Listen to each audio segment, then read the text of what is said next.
That pains me to this day. I couldn't save my mother.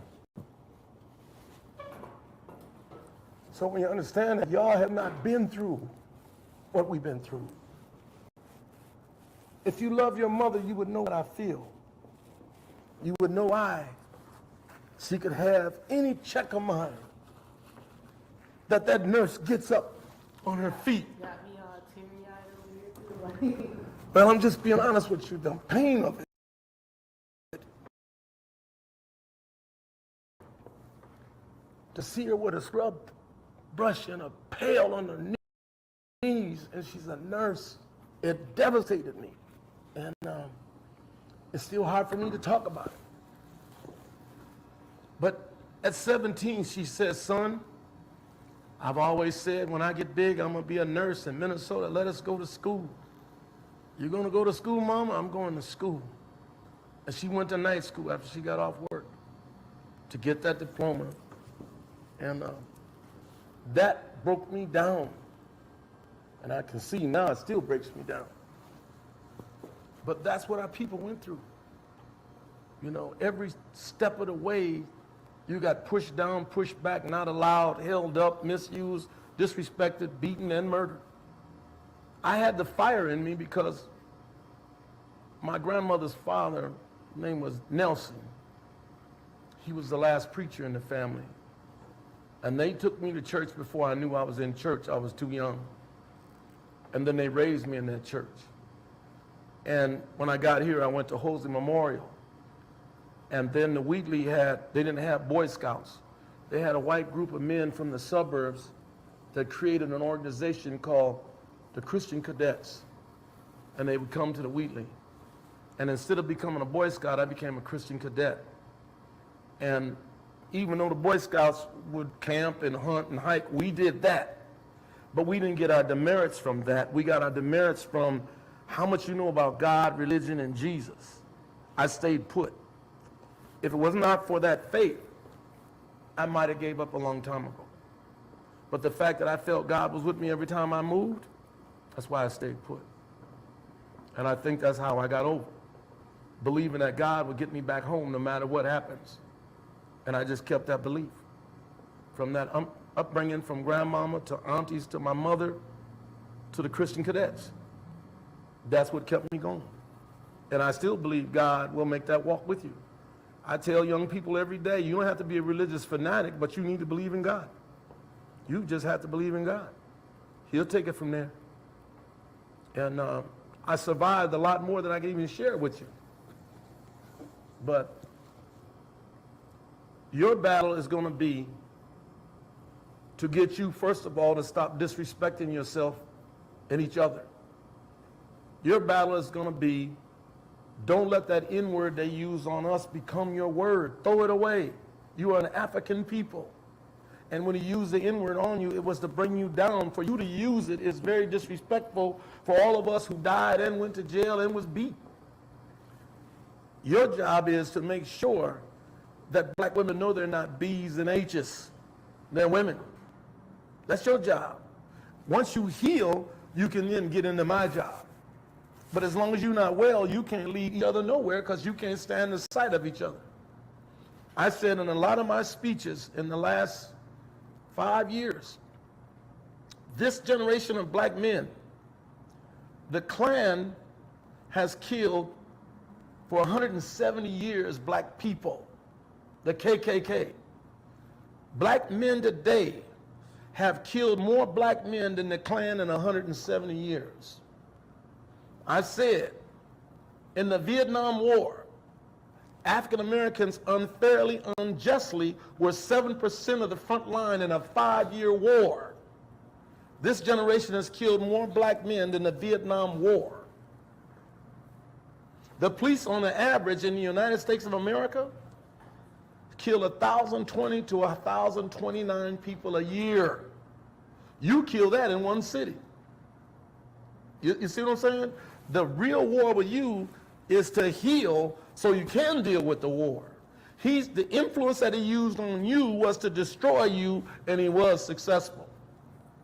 That's why you got radio stations that play negative music in your head and telling you to You got a problem, pop your trunk and get your gat and blow him away. And you're listening. They use the B word on y'all so much you use it on each other, and you accept it if a boy calls you one. When his brothers and I went to school, you couldn't tell a girl she was a B. She'd look at, what did you say? You're going to fight her and all of her brothers for saying that word. These girls respond when you say, come on, B. They come on.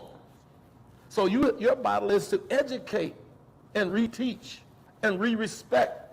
And then you can deal with what I'm dealing with. Because your big battle is not the 240 years of slavery. It's not 100 years of Jim Crow. It's not the denial of opportunity and oppression. Your big battle is us against us. You have to win that battle to help us. That's your battle. You have to win that battle to help us. And right now, you're losing that battle every day. You had 600 carjackings. Most of them were black women. They gave you the key. Still beat them up, still shot them. See what I'm saying? When you see we reach 100 people shot and killed by black men in Minnesota, that's not the number. The number is you wound 2,000. You wound 3,000. So when you saw the black man on the East Coast when he got choked to death, he went down because he was selling cigarettes outside for 50 cents. He went down hollering, I can't breathe, right? But at that moment in that city, we had already killed 397 people, wounded 2,252 people, right? In Chicago, when that young man went down, he was shot 16 times, most of it on the ground. You watched it on TV.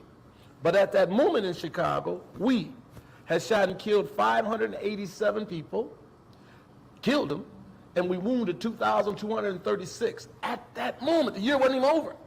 When the year was over in Chicago, they had already shot 4,700 people. So this generation has to learn about you to get to me. My generation was fighting for our survival. My generation would have to fight you now to survive. Where you at? Lindell and Broadway selling poison to your people. If another group comes up and try to sell, you'll kill them. See what I'm saying? This is the first generation. Any excuse justifies murder. So for the young people to see this, that madness is not going to give us anything. It's only going to erase us. When I did the gang summit, I went to Washington, D.C. to the National Press Club, and I announced to the world, I'm about to do gang summits. You can reach me in Minneapolis, Minnesota. Shut pop. Them brothers joined me, traveling across this country.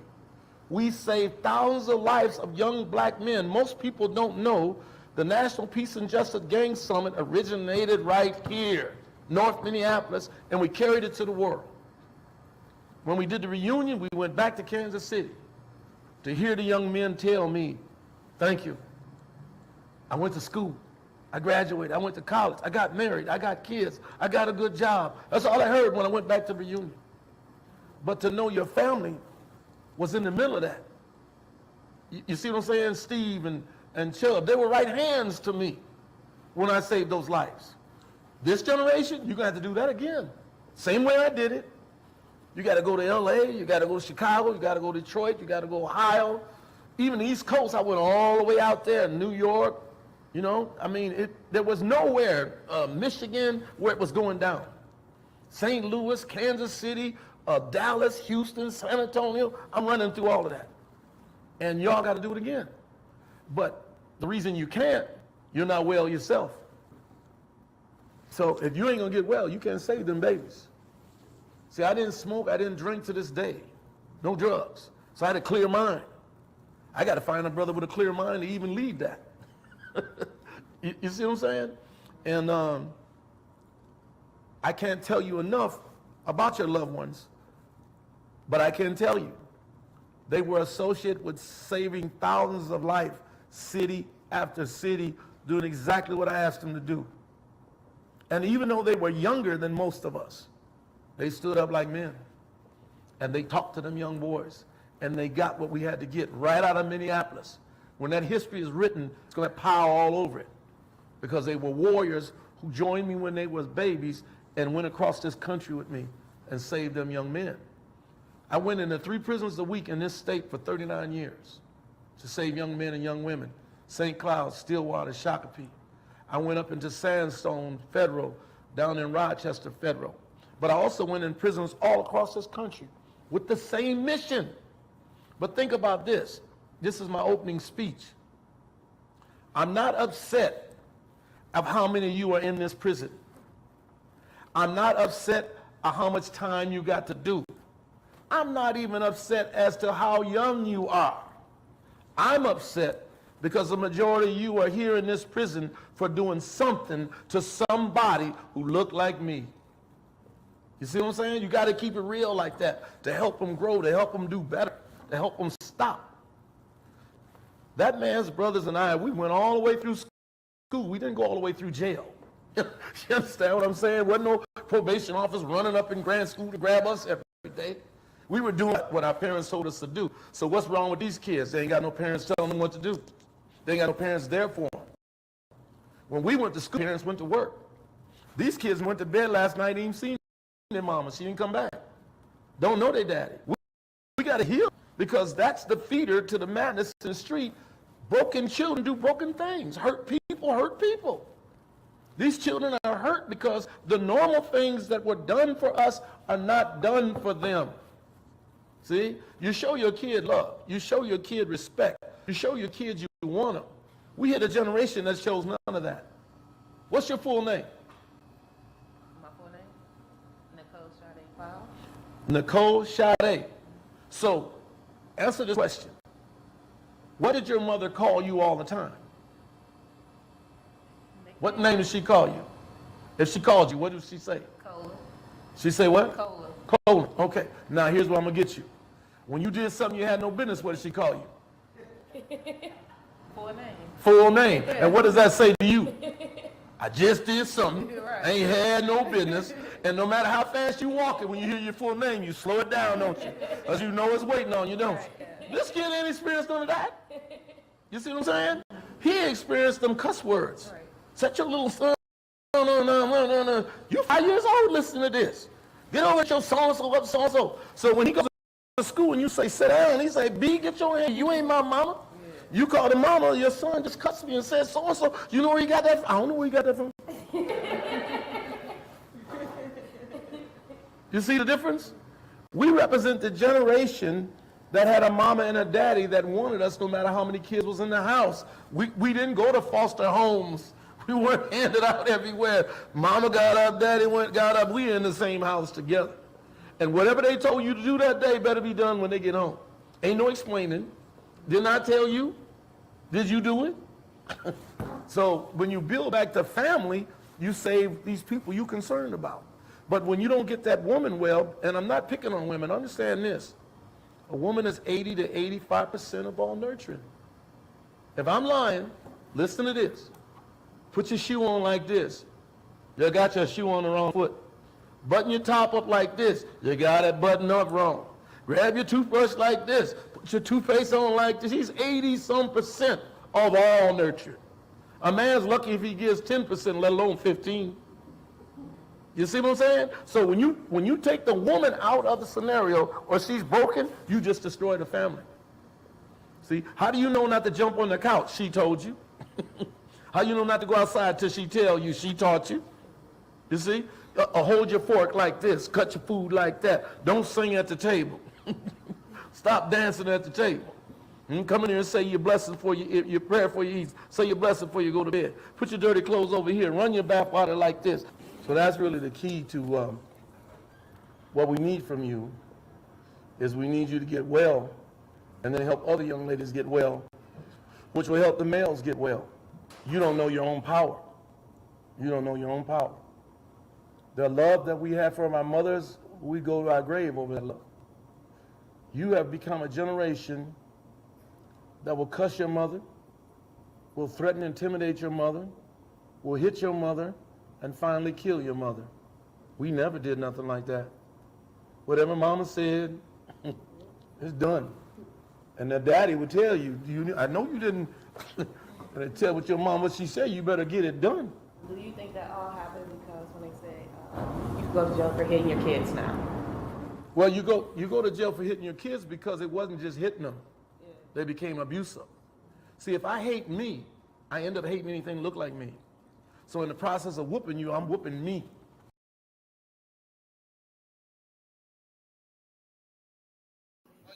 So I'm going to stop it there and come back over to here. Here we go. Sorry, I'm not going to get a camera today. I'm not feeling the best. I just wanted to say there are some things I agree with them on. And that is, it's across the board, even in white families. We need families to be together. We need to get back to that. And that's how we actually move forward, right? That's how we get better. That's how we actually have families again. And we need that for the future generations. So, yeah, I think we can do that. I don't know if we all work together. But that's it. I sent Chaz an invite. I'm not sure if he's going to pop on or not. Not seeing him. So, yep. You guys take care.